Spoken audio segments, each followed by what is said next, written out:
Hey Capricorn, this is Perrymore Tarot's daily reading for October 17th, 2023. This is for Capricorn. Last shuffle here for Capricorn. Let's see what we've got going on here. So what we have is decrease and we have optimism. So there's a lot of things that are decreasing. They're asking you or slowing down, right? And they're asking you to be very optimistic about this slowdown. There's a need for you to have that energy or have that every thought starts with, well, this is, at least it's slow. Like if things are slowing down, no matter what it is, right? Well, at least I have free time. At least I have time to do this. At least I have time to do that. They want you to be in that place because whatever it is, if there's a decrease with optimism, Spirit's telling you that it's a good thing, right? They're telling you that it's a positive thing. And there may be a decrease in offers, new opportunities at this time. The optimism is about speaking. I knew it. Knight of Cups, right? I was saying you have to say those types of things. I just knew it. You have to say it. You have to. That's what you present. Even if you feel stuck. Let's see. We have the King of Pentacles that flips out. So this may be financially that things are slowing down for you. Being able to provide something may slow down for you. You may not be able to do the same things that you were doing just for a little bit. This is a cycle. So it's not like something where Spirit's like, oh, from here on out, Capricorn, you're just not going to be able to do X, Y, Z. This is a very short cycle. So you have decrease with Page of Cups, Ace of Cups, Two of Cups rather, and Judgment. So there's a decrease in being disappointed. So they're telling you that you're not as disappointed, right? You have to be okay with walking away from something.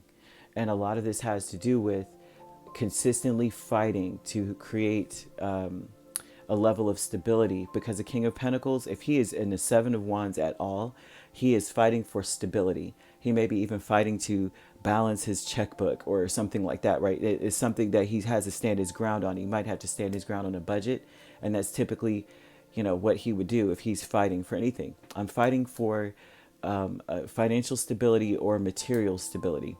I'm standing my ground on that because I need to preserve. I need to conserve. Very conservative individual, very traditional.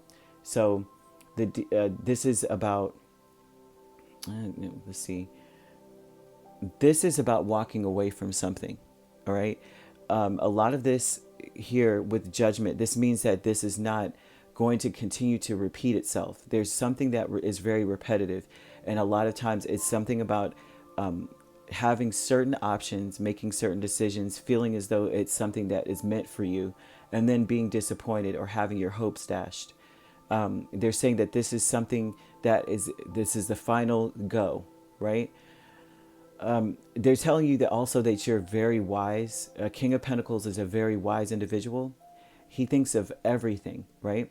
But he's also very responsible. So they're saying that a lot of your decisions are led by those motives. I'm trying to be responsible. I want to make sure things are stable.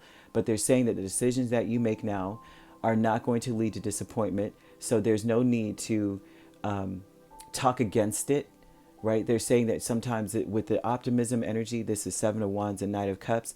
Don't speak against your actual will and motives, like what you really want. You want stability. You say, this must be happening. This must be taken away because of XYZ. This option may be taken out of the equation simply for me to be able to find the right solution for, to gain equal footing or gain some level of stability.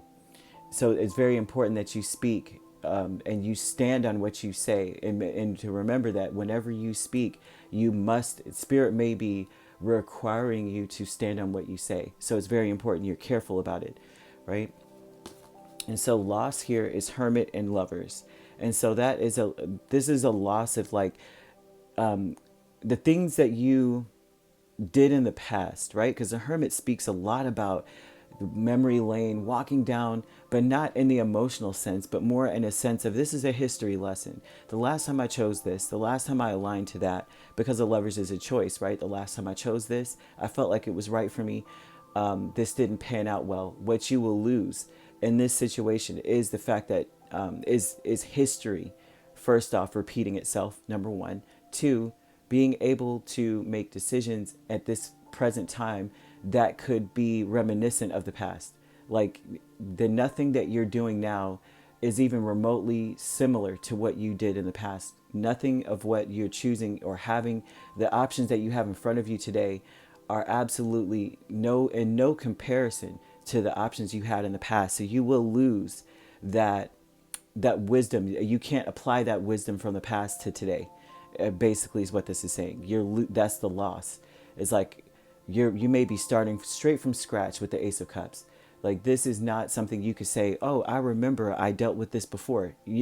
It may be somewhat similar, but it's nowhere near what you were dealing with before. It even could be as mundane as like, well, the last time I bought my car, well, back then that was different. The laws have changed or something's different now. It's a totally different ball game. You know, like it's not dial up, right? This is wireless kind of energy, right? You can't even apply what you did in the past to nothing that you're doing now. But a consciousness of lack is the Tower and Three of Wands. What you lack, you're not shocked about anything. I mean, I see a person who's not shocked. It's not hard either. They're showing that what you're lacking is you can't expect with the Three of Wands. Whatever you're waiting for or expecting, it's not even anywhere near what you already understand to be true with the consciousness, right? That's that consciousness of lack where you're going, I remember like the example of the car. I remember back then, in order for me to do that, I had to have this paper and this document and that thing going on. And then you find out that it is nothing like what you expected. It's shocking how easy, how much easier, how much more equipped you are to be able to do certain things today that you couldn't do back then when you had options. So they're saying to you now that there is no way that you can expect what you're going to see coming towards you. There's no way that you will be able to do that. They're telling you it's going to be so much easier. Like you'd be shocked to be like, I didn't, I expected to have to jump through hoops and do a back bend and get in a conga line and limbo my way into this. And they're like, oh, just open the door and walk in. It's no big deal. You'll be shocked. Spirit is telling you here that you will not be disappointed like you were. You may already be expecting to be completely disappointed, having to scrap this plan, having to walk away from something you may feel would be highly successful. You will find that it's nowhere near what you thought and you won't have to walk away. So that's something they've got here, right? So continue on with your plans. If you have certain plans, keep going on with them because you will find that none of what you expected is even viable. It's not even valid any longer. It's no longer being practiced or something here. So you could be dealing with a Virgo. We have Gemini, Scorpio, but we also have Cancer and Pisces, and another Capricorn or Taurus. So you could be dealing with a Gemini Cancer cusp. We have Gemini Cancer cusp, Taurus Gemini cusp. If you're not dealing with these signs, well, of course, they're in your chart. We have Capricorn here. So if you'd like to book a personal reading with me, my links are on my page. Peace, love, and light. Take care.